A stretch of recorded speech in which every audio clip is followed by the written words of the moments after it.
مفعول فی ہی، فی ہی کا مطلب ہے اس میں، نہیں، اس میں، کس میں فعل واقع ہوا، فی ہی اس میں ہوا۔ وہ جو اس میں ہوتا ہے نا، وہ دو ہوتے ہیں۔ میں آپ کو ایک بات بتاؤں، یا تو کسی مکان میں فعل، جگہ پر فعل واقع ہوتا ہے، یا کسی وقت میں واقع ہوتا ہے، ایسا ہے نا بھائی؟ جب کسی وقت میں آپ کسی فعل کا بتا رہے ہیں، بھائی کل میں یہ کام کروں گا، یا کل میں نے یہ پچھلے گزرے والے کل میں نے یہ کام کیا تھا، اگلے مہینے صبح کے وقت، مثال کے طور پہ، وہ ہوتا ہے ظرف زمان، زمانہ سے نکلا ہے زمان۔ اور اگر آپ کسی جگہ کی بات بتا رہے ہیں کہ بھائی میں درخت کے سائے میں بیٹھا تھا، درخت کے نیچے بیٹھا تھا، اب وہ درخت کے نیچے وہ کوئی وقت نہیں ہے، وہ کوئی زمانہ نہیں ہے، بلکہ وہ تو ایک مقام ہے، وہ تو ایک مکان ہے، وہ تو ایک جگہ ہے، تو اس کو کہتے ہیں ظرف مکان۔ تو اس کا مطلب ہے کہ مفعول فیہ میں آپ کو دو چیزوں کا سامنا کرنا ہے، ایک ظرف زمان اور ایک ظرف مکان۔ تو ہم آپ کو اس کی ایک مثال دیتے ہیں قرآن پاک سے، اب تھوڑی ذرا اسپیڈ کرتے ہیں۔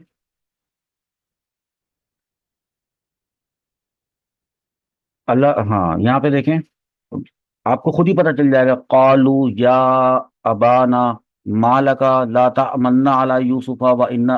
آیا نام حضرت یوسف علیہ السلام کا، ہے نا، و انا لہو لناصحون، یوسف علیہ السلام کے بھائی جو مکاری کر رہے ہیں، کہتے ہیں کہ ارسل ہو، آپ یوسف علیہ السلام کو ہمارے ساتھ، معنا ہمارے ساتھ بھیجیں، کب بھیج، غدن، کل، کل آپ کل ایسا کریں ابا آپ ہمارے ساتھ یوسف کو بھیج دیں، یرتع، کہ وہ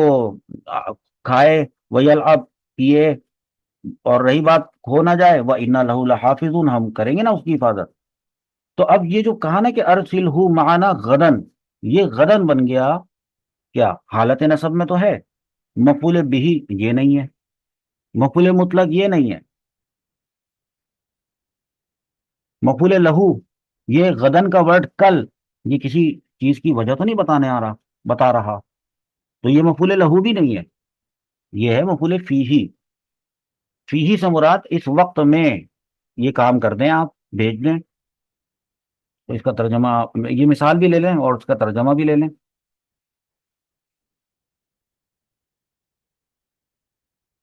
اور یوں ہوا کہ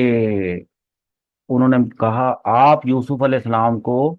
کل ہمارے ساتھ بھیج دیں، یوں انہوں نے اپنے اپنا اپنا ڈرامہ کیا کہ وہ خوب کھائے اور کھیلے، بے شک ہم اس کی حفاظت کریں گے، وہ ایک چال چل رہے تھے۔ اب اس میں ہمارا جو مقصد ہے نا، وہ یہ ہے کہ غدن ہے مفعول فیہ، یہ رہا وہ غدن،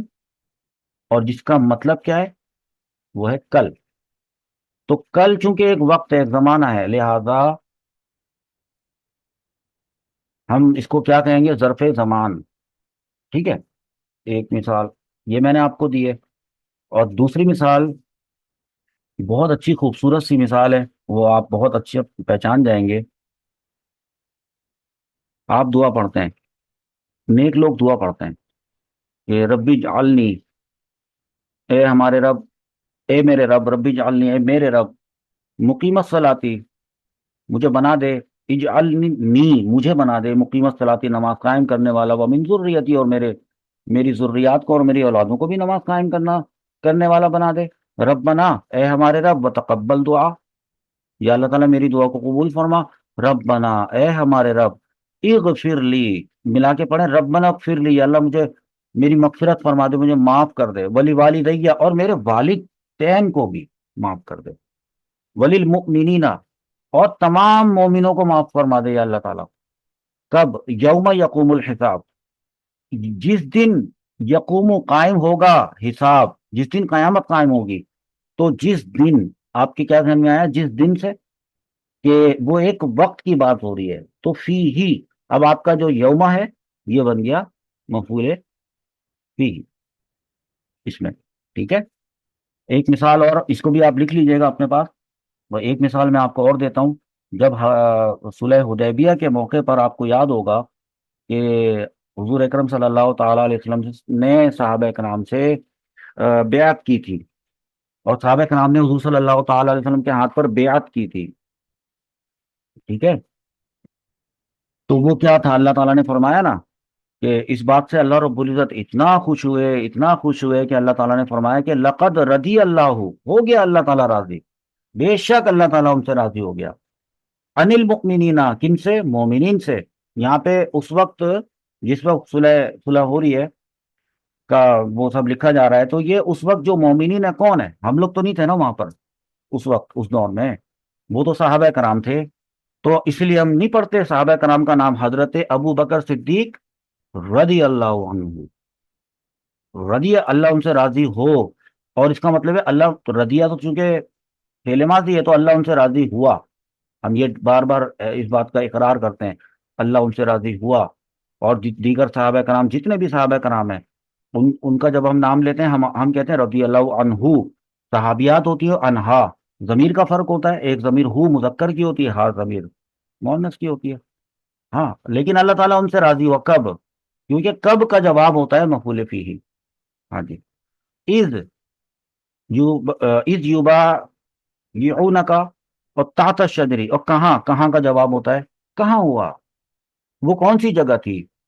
جگہ کو کہتے ہیں مکان، یہ والا ہاؤس والا مکان نہیں، مکان سے مراد ہوتی ہے بس جگہ، پلیس، پلیس، وہ پلیس تھی تحت، نیچے، تحت کا مطلب تھا نیچے،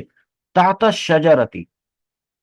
درخت کے نیچے، وہ جو درخت تھا، وہ واقعہ آپ پڑھیں جا کر، اس کی تفسیر پڑھیں، آپ کو پتہ چلے گا۔ تو ہم آپ کو بتائیں گے کہ آپ اس مثال کو اپنے اسٹوڈنٹس کو پیش کریں، اور آپ بتائیں کہ اس مثال میں تحتا، یہ تحتا، یہ تحتا دراصل ہے مفعول فیہ، ظرف مکان ہے، مقام پر دلالت کر رہا ہے، منصوب ہے، یہ ہے ترکیب کرتے ہوئے تحتا کو آپ obviously یہ بنائیں گے نا مضاف، اور الشجرتی کو مضاف الیہ، مضاف اپنے مضاف الیہ سے مل کر اور مرکب اضافی ہو کر پھر کیا، مفعول فیہ، فیہ میں نے آپ کو بتایا آخری چیز بس، اور وہ ہوگا آپ کا کیا، مفعول مطلق۔ یہ ایک میں نے مثال یہاں لکھی ہے ڈسکرپشن میں، جو ابھی مثالیں آپ کو دکھا رہا تھا وہ میں ڈسکرپشن میں آپ کو، وہاں سے دیکھ کے لکھ لیجیے گا، یا جو ابھی ویڈیو ہے وہاں سے پاز کر کے لکھ لیجیے گا، ترجمہ بھی آپ نے لکھنا ہے۔ اب میں آپ کو آخری بس بتا رہا ہوں، اس کے بعد اینڈ